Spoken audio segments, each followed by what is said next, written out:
कहानी की शुरुआत एक बहुत बड़े और आलीशान बंगले से होती है, जो कि शहर के शोर से दूर एक सुनसान इलाके में बना है।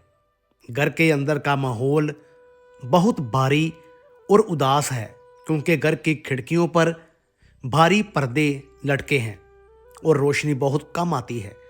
ये घर समीर और माया का है, जो दुनिया की नज़र में एक परफेक्ट कपल है, लेकिन बंद दरवाजों के पीछे उनकी जिंदगी में सिर्फ खामोशी है। समीर एक बहुत रईस बिजनेसमैन था, मगर 6 महीने पहले एक कार एक्सीडेंट में उसकी आंखों की रोशनी चली गई है। अब वह दिन भर अपनी व्हीलचेयर पर या बिस्तर पर ही पड़ा रहता है और हमेशा गुस्से में या चिड़चिड़ा ही रहता है। माया, जो कि बेहद खूबसूरत और जवान है, वह समीर की सेवा में लगी रहती है, मगर उसके चेहरे पर एक अजीब सा खालीपन है। वह अक्सर आईने के सामने खड़ी होकर अपनी साड़ियों और गहनों को देखती है और सोचती है कि उसकी खूबसूरती को सराहने वाला कोई भी नहीं है। रात के वक्त जब वह समीर के बगल में लेटती है, तो समीर करवट बदल कर सो जाता है और माया अंधेरे में छत को घूरते हुए अपनी दबी हुई इच्छाओं के साथ जागती रहती है। एक दोपहर जब बाहर हल्की सी बारिश हो रही होती है, दरवाजे की घंटी बजती है। माया दरवाजा खोलने जाती है और सामने कबीर खड़ा होता है। कबीर समीर का दूर का चचेरा भाई है, जो कि गांव से आया है ताकि वह समीर के बिजनेस और देखभाल में मदद कर सके।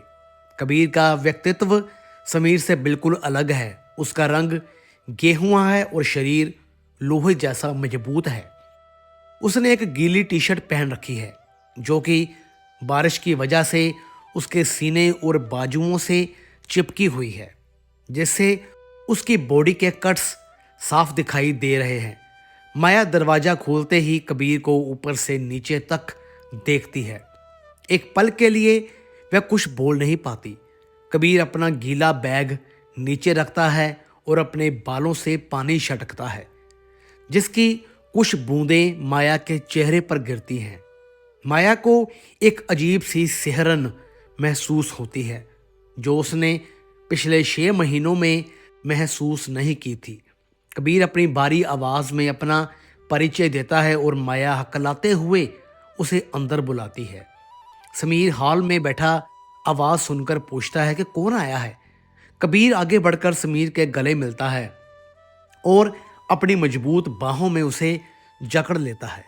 माया दूर खड़ी होकर यह सब देख रही होती है। उसे कबीर के चलने का अंदाज और बात करने का तरीका बहुत आकर्षित करता है।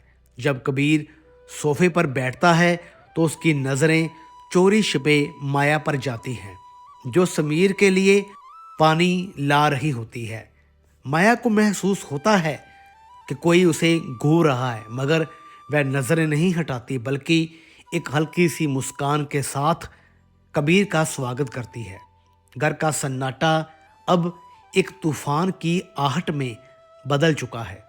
अगली सुबह सूरज निकलने से पहले ही कबीर उठ जाता है और घर के पीछे वाले बगीचे में चला जाता है, जहां वो अपनी कसरत शुरू करता है। उसने अपनी टी शर्ट उतार कर घास पर फेंक दी है और वो भारी डंबल उठा रहा है, जिससे उसके कंधों और पीठ की मांसपेशियां साफ उभर कर दिख रही हैं। माया, जो अभी सोकर उठी है, वो अपने कमरे की खिड़की से पर्दा हटाकर बाहर देखने लगती है और उसकी नज़र सीधे ही कबीर पर पड़ती है। सुबह की हल्की धूप में कबीर का पसीने से लथपथ शरीर चमक रहा होता है और माया उसे देखकर मंत्रमुग्ध हो जाती है। वो चाहकर भी अपनी नज़रें नहीं हटा पाती, क्योंकि पिछले कई महीनों से उसने मर्दानगी का ऐसा प्रदर्शन नहीं देखा था। समीर अब सिर्फ बिस्तर पर पड़ा रहता है और उसका शरीर कमज़ोर और बेजान हो चुका है, लेकिन कबीर में एक अलग ही ऊर्जा और ताकत है, जो माया के सोए हुए अरमानों को जगा रही है। कबीर जानबूझकर अपनी कसरत की रफ्तार बढ़ा देता है, क्योंकि उसे महसूस हो जाता है कि कोई उसे छिप कर देख रहा है। वो एक भारी पत्थर को उठाता है और उसे उठाते वक्त उसके गले की नसें फूल जाती है, जिसे देखकर माया अपने होठों पर हाथ रख लेती है और उसकी सांसें तेज होने लगती है। तभी कमरे के अंदर से समीर की खांसी की आवाज़ आती है, जो माया को सपने से बाहर खींच लाती है।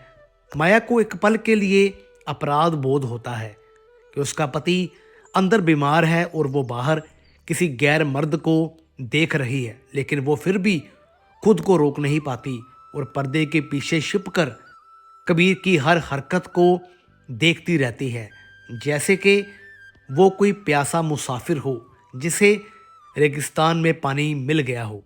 कबीर बीच बीच में अपने बालों से पसीना पोंछता है और तिरछी नज़र से खिड़की की तरफ देखता है और मन ही मन मुस्कुराता है, क्योंकि वो समझ जाता है कि उसका तीर निशाने पर लग चुका है और माया अब धीरे धीरे उसकी तरफ खींच रही है और उसे बस अब अगले मौके का इंतज़ार करना है, जब वो माया के और करीब जा सके।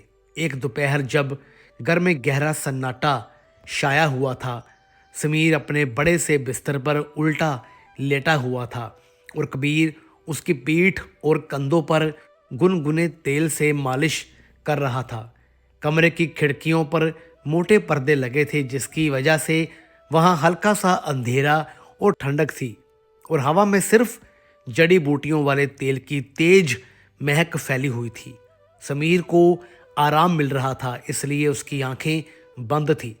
तभी कमरे का दरवाज़ा बहुत धीरे से खुलता है और माया अंदर आती है, जिसके हाथ में तेल की एक और शीशी होती है, क्योंकि उसे लगा कि शायद तेल कम पड़ गया होगा।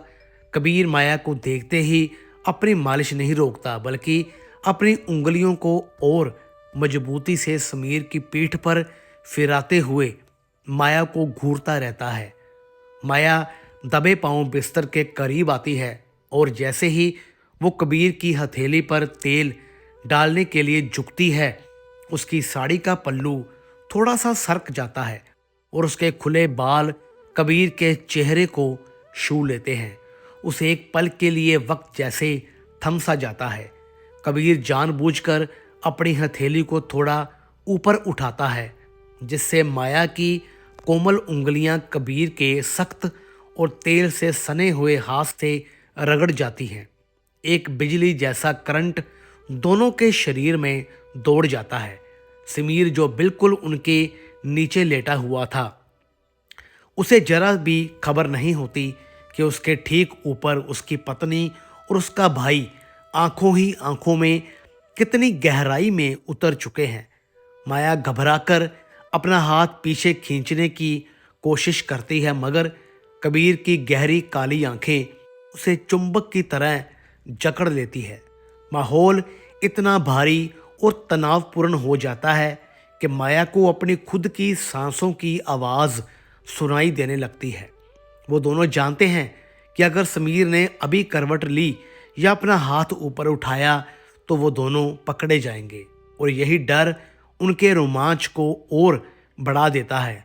माया कबीर के हाथ को छूते हुए एक अजीब सा नशा महसूस करती है, जो उसे ये जानते हुए भी वहाँ रोके रखता है कि वो आग से खेल रही है। रात का खाना मेज पर लग चुका था और कमरे में सिर्फ चम्मच और प्लेटों के टकराने की आवाज़ गूंज रही थी। समीर टेबल के मुख्य सिरे पर बैठा था और हमेशा की तरह अपनी उंगलियों से टटोल कर और अंदाजे से खाना खा रहा था, जबकि कबीर और माया उसके बिल्कुल सामने और अगल बगल बैठे थे। कमरे की पीली रोशनी में माहौल बहुत ही रहस्यमयी और भारी लग रहा था। माया आज कुछ ज़्यादा ही बेफिक्र और निडर लग रही थी। उसने धीरे से अपनी कुर्सी को थोड़ा आगे खिसकाया ताकि वो कबीर के और करीब हो सके, और टेबल के नीचे अपने नंगे पैर को कबीर की टांगों की तरफ बढ़ाया। कबीर जो शांति से अपना खाना खा रहा था, अचानक अंदर तक हिल गया जब उसे महसूस हुआ कि माया के पैर की कोमल उंगलियां उसके पैरों को धीरे धीरे सहला रही है। उसने अपना निवाला बीच में ही रोक दिया और हैरानी से माया की तरफ देखा, मगर माया बड़े मज़े से अपनी सब्जी खा रही थी और उसके चेहरे पर एक मासूम सी मुस्कान थी, जैसे कि उसे कुछ पता ही ना हो। समीर ने अचानक अपनी कड़क आवाज़ में पानी का गिलास मांगा, जिससे कबीर का दिल जोर से धड़क उठा। माया ने बड़ी शांति से पानी का गिलास समीर के हाथ में दिया, मगर टेबल के नीचे उसने अपनी हरकत नहीं रोकी, बल्कि अब उसका पैर कबीर के घुटने से थोड़ा ऊपर जांघ तक पहुंच चुका था। कबीर का गला सूखने लगा और माथे पर पसीना आ गया। उसे डर था कि कहीं समीर को टेबल के नीचे कपड़ों की सरसराहट या मेज के हिलने का एहसास ना हो जाए, क्योंकि अंधे होने के बाद समीर के सुनने की शक्ति बहुत तेज हो गई थी। मगर माया को इस खतरे में ही एक अजीब सा नशा मिल रहा था। वो अपनी एड़ी से कबीर की पैंट को रगड़ रही थी और कबीर मेज को कसकर पकड़े हुए बैठा था। वो ना तो अपना पैर पीछे हटा पा रहा था और ना ही माया को रोक पा रहा था, क्योंकि अगर वो जरा सा भी हलचल करता तो कुर्सी की आवाज़ से समीर को शक हो जाता। यह खेल इतना खतरनाक और रोमांचक था कि कबीर को लगा जैसे समीर अभी चिल्लाकर कहेगा कि रुक जाओ, मैं सब देख रहा हूँ। मगर समीर बस खामोशी से अपनी रोटी चबाता रहा और माया अपनी शरारती आंखों से कबीर को घूरते हुए उसे इशारों में और भी ज़्यादा उकसाती रही, जिससे उस डाइनिंग टेबल का तापमान बहुत बढ़ गया था। एक दिन दोपहर के वक्त अचानक आसमान का रंग काला पड़ गया और तूफानी हवाओं के साथ मूसलाधार बारिश शुरू हो गई, जिससे पूरे घर में एक अजीब सा अंधेरा और ठंडक छा गई। कबीर जो बगीचे में कुछ काम कर रहा था, वो बारिश से बचने के लिए भागता हुआ घर के पिछले दरवाजे से अंदर आया, मगर तब तक वो सर से पैर तक पूरी तरह से भीग चुका था। उसकी सफ़ेद शर्ट पानी से भारी होकर उसके बदन से बिल्कुल चिपक गई थी, जिससे उसका चौड़ा सीना और कसी हुई मांसपेशियां ऐसे दिख रही थी जैसे उसने कोई कपड़ा पहना ही ना हो। वो हॉल के बीचों बीच खड़ा होकर अपनी सांसें दुरुस्त कर रहा था और उसके कपड़ों से टपकता हुआ पानी फर्श पर एक तालाब बना रहा था। तभी माया, जो रसोई में चाय बना रही थी, कदमों की आहट सुनकर बाहर आई और कबीर की हालत देखकर उसके हाथ से चाय का कप लगभग छूटते छूटते बचा, क्योंकि भीगे हुए बदन में कबीर किसी यूनानी देवता जैसा लग रहा था। माया जल्दी से भागकर अपने कमरे से एक बड़ा सा तौलिया लेकर आई और कबीर के पास पहुंचकर उसे थमा दिया, मगर कबीर ने तौलिया लेने के बजाय अपना सिर आगे कर दिया, जैसे कि वो माया से कह रहा हो कि तुम ही पहुँच दो। माया का दिल जोर से धड़कने लगा। उसने कांपते हाथों से तौलिया कबीर के बालों पर रखा और धीरे धीरे उसके बाल सुखाने लगी। पानी की ठंडी बूंदें कबीर के बालों से फिसलकर माया की कलाइयों पर गिर रही थी, जिससे उसे एक अजीब सी सिहरन हो रही थी। बाहर बादलों की गर्ज और बिजली की कड़कड़ाहट इतनी तेज थी कि घर के अंदर की खामोशी और भी गहरी लग रही थी। माया ने तौलिया नीचे लाकर कबीर के चेहरे और गर्दन को पोंछना शुरू कर दिया और अनजाने में उसका हाथ कबीर के गीले सीने पर चला गया, जहां उसे कबीर के दिल की तेज धड़कन साफ महसूस हुई। उस एक स्पर्श ने जैसे कबीर के सब्र का बांध तोड़ दिया। उसने अचानक से माया की कलाई पकड़ ली और उसे पीछे की तरफ धकेलते हुए दीवार से सटा दिया। ये सब इतनी जल्दी हुआ कि माया को संभलने का मौका ही नहीं मिला। अब दोनों एक दूसरे के इतने करीब थे कि उनके बीच हवा भी गुजरने की जगह नहीं थी। कबीर का भीगा हुआ शरीर माया की साड़ी को गीला कर रहा था और उसकी गर्म सांसें माया के चेहरे पर पड़ रही थी। माया की पीठ ठंडी दीवार से लगी थी और सामने कबीर की जलती हुई आंखें थी जो उसे खा जाने के लिए तैयार थी।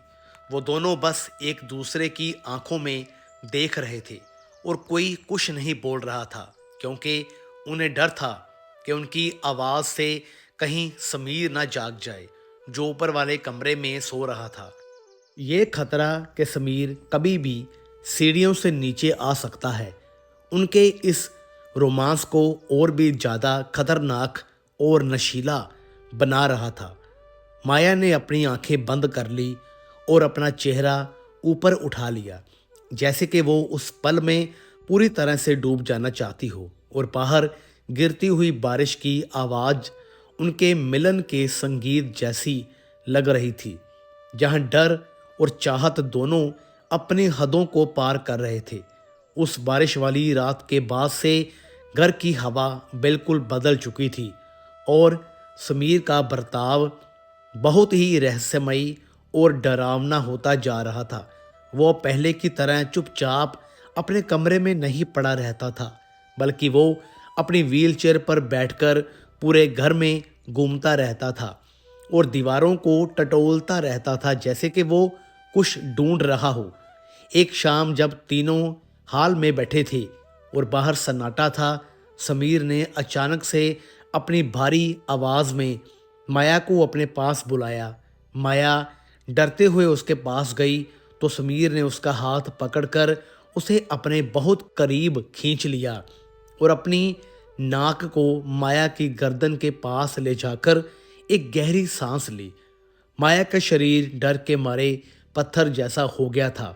समीर ने एक ठंडी मुस्कान के साथ कहा, माया, आज तुम्हारे बदन में से एक मर्दाना खुशबू आ रही है, बिल्कुल वैसी जैसी कबीर के कपड़ों से आती है। ये सुनते ही माया की सांसें अटक गई और उसने घबराकर सामने बैठे कबीर की तरफ देखा जो अपनी हंसी दबाए बैठा था। कबीर ने माया को इशारा किया कि डरने की कोई बात नहीं है, ये अंधा है, इसे कुछ भी समझ नहीं आ रहा, बस ऐसे ही बोल रहा है।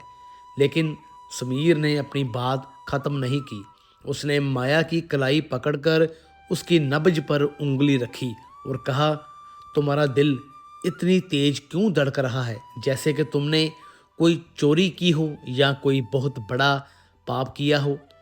समीर की आंखों पर काला चश्मा था, इसलिए माया देख नहीं पा रही थी कि वो कहाँ देख रहा है, लेकिन उसे ऐसा महसूस हो रहा था कि वो काला चश्मा उसके कपड़ों के आर पार देख रहा है। समीर ने फिर धीरे से कहा, याद रखना माया, जब ऊपर वाला इंसान की आंखें ले लेता है तो उसके कान और नाक की ताकत कुत्तों जैसी तेज कर देता है। मुझे वो आवाज़ें भी सुनाई देती है जो तुम लोग बंद कमरे में एक दूसरे से करते हो, और वो सरसराहट भी महसूस होती है जो डाइनिंग टेबल के नीचे होती है। ये सुनकर माया झटके से अपना हाथ छुड़ाकर पीछे हट गई और उसका चेहरा सफ़ेद पड़ गया। लेकिन कबीर अभी भी लापरवाह था। उसे लग रहा था कि समीर बस अपने अंधेपन की भड़ास निकाल रहा है और वो ये नहीं देख पाया कि समीर के चेहरे पर एक शैतानी मुस्कान थी जो ये बता रही थी कि शिकार अब जाल में फंस चुका है। रात के 2 बज चुके थे और पूरा शहर गहरी नींद में सो रहा था, मगर उस बड़े से बंगले के अंदर 2 लोग जाग रहे थे जिनकी आंखों में नींद नहीं बल्कि लालच और डर का एक अजीब सा मिश्रण था। बाहर आसमान में चांद बादलों के पीछे छिप गया था, जिससे घर के गलियारों में गहरा अंधेरा छाया हुआ था। माया अपने कमरे में तैयार खड़ी थी। उसने एक काले रंग का सूट पहना था ताकि अंधेरे में वो किसी को दिखाई न दे। उसका दिल इतनी जोर से धड़क रहा था कि उसे लग रहा था कि जैसे उसकी पसलियां टूट जाएंगी। उसने अपने कांपते हुए हाथों से एक छोटा सा बैग उठाया और बहुत ही दबे पांव अपने कमरे का दरवाज़ा खोला। दरवाजे के कब्जों ने हल्की सी चरमराहट की आवाज़ की, जिससे माया की जान हलक में आ गई। वो वहीं बुत बनकर खड़ी हो गई और अपनी सांसें रोक ली, ये देखने के लिए कि कहीं समीर जाग तो नहीं गया। मगर सामने वाले कमरे से समीर के खर्राटों की आवाज़ आ रही थी, जिससे उसे थोड़ी तसल्ली हुई। माया ने हिम्मत करके अपना कदम बाहर निकाला और सीढ़ियों की तरफ बढ़ी, जहां कबीर पहले से ही उसका इंतज़ार कर रहा था। कबीर की आंखों में आज वो प्यार या मस्ती नहीं थी जो पहले हुआ करती थी। आज उसकी आंखों में सिर्फ पैसे की भूख और एक शैतानी चमक थी। उसने माया को इशारा किया कि वो जल्दी से नीचे आए। कबीर के हाथ में एक लोहे की रॉड और एक टॉर्च थी, जिसे उसने अभी बुझा रखा था। दोनों जब एक दूसरे के सामने आए तो उन्होंने एक शब्द भी नहीं बोला, सिर्फ अपनी घबराई हुई सांसों से एक दूसरे का हाल समझ लिया। कबीर ने माया का हाथ पकड़ा, मगर इस बार उसके स्पर्श में वो गर्माहट नहीं थी, बल्कि एक अजीब सी सख्ती थी, जैसे कि अब वो माया को प्यार नहीं बल्कि इस्तेमाल कर रहा हो। दोनों बिल्ली जैसे कदमों से चलते हुए समीर के स्टडी रूम की तरफ बढ़े, जहां वो बड़ी तिजोरी रखी थी, जिसे समीर अपनी जान से भी ज़्यादा कीमती मानता था। रास्ते में फर्श की लकड़ी ने एक बार जोर से आवाज़ की तो दोनों डर के मारे एक दूसरे से चिपक गए। उन्हें लगा कि अब खेल खत्म हो जाएगा, मगर घर का सन्नाटा फिर से छा गया। स्टडी रूम का दरवाज़ा धीरे से खोलकर वो अंदर दाखिल हुए। कमरे के अंदर बहुत अजीब सी महक थी, पुराने कागज़ों और चमड़े की महक। कबीर ने तुरंत अपनी जेब से टॉर्च निकाली और उसकी रोशनी को अपने हाथ से ढका ताकि वो बाहर न जा सके, और सीधे उस बड़ी सी तस्वीर की तरफ बढ़ा जिसके पीछे तिजोरी छिपी थी। माया दरवाजे पर पहरा देने के लिए खड़ी हो गई। उसकी नज़रें बार बार सीढ़ियों की तरफ जा रही थी। उसे हर परछाई में समीर का चेहरा दिखाई दे रहा था। उसे याद आ रहा था कि समीर ने कैसे उसकी मदद की थी जब वो गरीब थी, लेकिन आज वो उसी समीर को धोखा देकर भागने वाली थी। उसके अंदर का जमीर उसे कचोट रहा था, मगर कबीर के प्यार का नशा और अमीर बनने का सपना उसके जमीर पर भारी पड़ रहा था। उधर कबीर ने दीवार पर टंगी तस्वीर को नीचे उतारा और सामने वो लोहे की मजबूत तिजोरी दिखाई दी। कबीर के हाथ पसीने से गीले हो रहे थे। उसने अपनी जेब में से एक कागज़ का टुकड़ा निकाला, जिस पर उसने वो नंबर लिखे थे जो उसने कबीर को बातों बातों में बोलते हुए सुना था। कबीर ने कांपते हाथों से तिजोरी का डायल घुमाना शुरू किया। एक एक क्लिक की आवाज़ उस सन्नाटे में बम फटने जैसी लग रही थी। माया ने फुसफुसाते हुए कहा, जल्दी करो कबीर, मुझे बहुत डर लग रहा है। मुझे लगता है कि कोई ऊपर चल रहा है। कबीर ने गुस्से से उसे चुप रहने का इशारा किया और अपना पूरा ध्यान ताले पर लगा दिया। उसका माथा पसीने से भर चुका था और एक बूंद टपक कर उसकी आंख में चली गई, मगर उसने पलक नहीं झपकाई। आखिरी नंबर घुमाते ही एक कट की आवाज़ आई और तिजोरी का हैंडल ढीला पड़ गया। कबीर के चेहरे पर एक शैतानी मुस्कान आ गई। उसने माया की तरफ देखा और हैंडल को नीचे घुमाकर बारी दरवाज़ा खोल दिया। तिजोरी खुलते ही टॉर्च की रोशनी में नोटों की गड्डियां और सोने के बिस्किट चमक उठे। वो इतना पैसा था कि उनकी 7 पुश्तें बैठकर खा सकती थी। कबीर का लालच अब पागलपन में बदल चुका था। उसने जल्दी जल्दी नोटों के बंडल निकालकर अपने बैग में भरने शुरू कर दिए। माया भी अपना डर भूलकर उसके पास आ गई और गहनों के डिब्बे बैग में भरने लगी। दोनों पागलों की तरह हंसना चाहते थे, मगर आवाज़ नहीं निकाल पा रहे थे। उन्हें लगा कि उन्होंने दुनिया जीत ली है। उन्होंने समीर को बेवकूफ़ बना दिया है और अब वो अपनी नई दुनिया बसाएंगे। बैग अब नोटों से भर चुका था और बहुत भारी हो गया था। कबीर ने बैग की चेन बंद की और माया के कंधे पर हाथ रखकर उसे चलने का इशारा किया। जैसे ही वो पलटे और कमरे से बाहर निकलने के लिए कदम बढ़ाया, अचानक पूरे कमरे की लाइट जल उठी। वो तेज रोशनी उनकी आंखों में चुभने लगी। वो दोनों डर के मारे वहीं जम गए। उनके हाथ में से नोटों का भरा हुआ बैग नीचे गिर गया और सारे नोट फर्श पर बिखर गए। उन्होंने धीरे धीरे अपनी गर्दन घुमाकर दरवाजे की तरफ देखा, जहां समीर अपनी व्हीलचेयर पर नहीं बल्कि अपने दोनों पैरों पर सीधा खड़ा था। उसकी आंखों पर वो काला चश्मा नहीं था और उसकी आंखों में अंधापन नहीं बल्कि एक शिकारी की आग थी जो अपने शिकार को जाल में फंसा हुआ देख रहा था। समीर के चेहरे पर कोई गुस्सा नहीं था बल्कि एक बहुत ही शांत और डरावनी मुस्कान थी। उसने बहुत धीमी और गहरी आवाज में कहा, तो आखिर तुम लोगों ने तिजोरी का कोड ढूंढ ही लिया, मगर अफसोस तुम लोग यहाँ से बाहर जाने का रास्ता नहीं ढूंढ पाओगे। यह मंजर इतना भयानक था कि माया की चीख उसके गले में ही अटक गई और कबीर के पैरों तले जमीन खिसक गई, क्योंकि जिस आदमी को वो लाचार और अंधा समझ रहे थे वो पिछले 1 महीने से खुली आंखों से उनका हर एक पाप देख रहा था। समीर को अपने पैरों पर बिना किसी सहारे के खड़ा देखकर माया और कबीर की धड़कनें जैसे हमेशा के लिए रुक गई थी। उनके गले से आवाज़ निकलना बंद हो गई थी और शरीर का सारा खून पानी बन गया था। समीर ने अपनी जेब में से एक सिगरेट निकाली और उसे जलाया, जो उसने पिछले 6 महीनों से हाथ भी नहीं लगाई थी। उसने धुएं का एक लंबा कश लिया और बहुत ही इत्मीनान से चलकर उन दोनों के करीब आया जो अभी भी बुत बनकर वहीं खड़े थे। समीर ने कबीर के हाथ में से वो लोहे की रोड छीन ली और उसे एक खिलौने की तरह दूर फेंक दिया, जिससे कबीर को अपनी औकात का अंदाजा हो गया।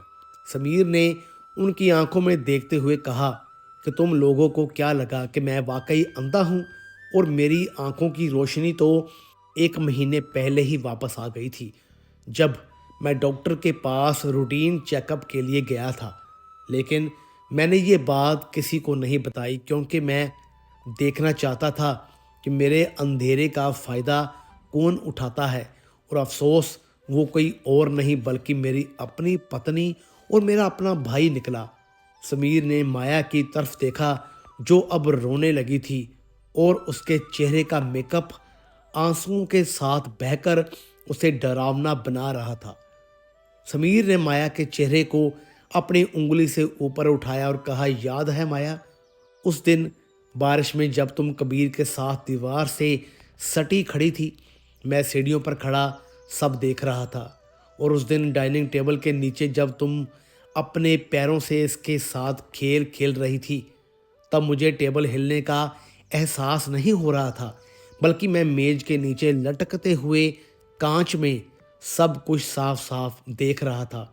तुम लोगों को लगा कि मैं लाचार हूँ, लेकिन मैं तो बस अपनी बारी का इंतज़ार कर रहा था कि कब तुम लोग अपनी हदों को पूरी तरह से पार कर दो ताकि मुझे तुम्हें घर से निकालने का ठोस कारण मिल सके।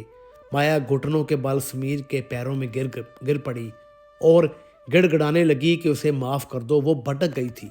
कबीर ने उसे बहकाया था, लेकिन समीर ने अपना पैर पीछे खींच लिया जैसे कि कोई गंदगी उसे छूने वाली हो। कबीर ने भागने की कोशिश की, लेकिन समीर ने उसका कॉलर पकड़कर उसे दीवार पर दे मारा। समीर में इतनी ताकत थी कि कबीर जैसा पहलवान भी उसके आगे बच्चा लग रहा था। समीर ने चिल्लाकर कहा कि अगर तुमने यहाँ से एक कदम भी हिलाया तो मैं पुलिस को वो वीडियो दिखा दूंगा जो इस कमरे में छिपे कैमरे ने अभी अभी रिकॉर्ड किया है। ये सुनते ही कबीर की सारी हेकड़ी निकल गई।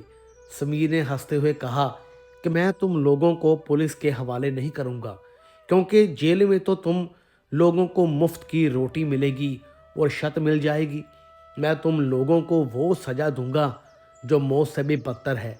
समीर ने उन दोनों को आदेश दिया कि वो अपने बैग और चुराए हुए पैसे यहीं छोड़ दें और जो कपड़े उन्होंने पहने हैं बस उसी में यहाँ से दफ़ा हो जाएं। कबीर और माया ने एक दूसरे की तरफ देखा। उनकी आंखों में अब प्यार नहीं बल्कि एक दूसरे के लिए नफरत थी, क्योंकि दोनों का लालच उन्हें यहाँ तक ले आया था। समीर ने घर का मुख्य दरवाज़ा खोला। बाहर अभी भी तेज बारिश हो रही थी और ठंडी हवाएं चल रही थी। समीर ने उन दोनों को धक्के मारकर घर से बाहर गीली मिट्टी में गिरा दिया। माया ने आखिरी बार समीर की तरफ देखा, लेकिन समीर की आंखों में अब दया का एक भी कतरा नहीं था। उसने बस इतना कहा कि आज के बाद अगर तुम दोनों ने इस शहर में भी अपनी शक्ल दिखाई तो मैं तुम लोगों का वो हाल करूंगा कि दुनिया देखेगी। और फिर समीर ने उनके मुंह पर जोर से दरवाज़ा बंद कर दिया। दरवाज़ा बंद होने की तेज आवाज़ के साथ ही माया और कबीर का अमीर बनने का सपना हमेशा के लिए टूट गया।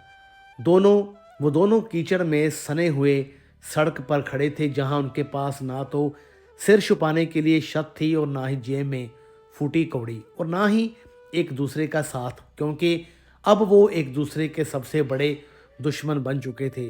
कहानी का अंत इसी मंजर पर होता है, जहां एक तरफ समीर अपने आलीशान घर में सुकून की नींद सोने जा रहा था और दूसरी तरफ धोखेबाज सड़क पर अपनी किस्मत को रो रहे थे। तो दोस्तों, कैसी लगी आपको ये कहानी? वीडियो अच्छी लगी हो तो लाइक करें, शेयर करें, चैनल को सब्सक्राइब ज़रूर करें। तो मिलेंगे फिर से एक और नई दिलचस्प कहानी के साथ। तब तक के लिए गुड बाय।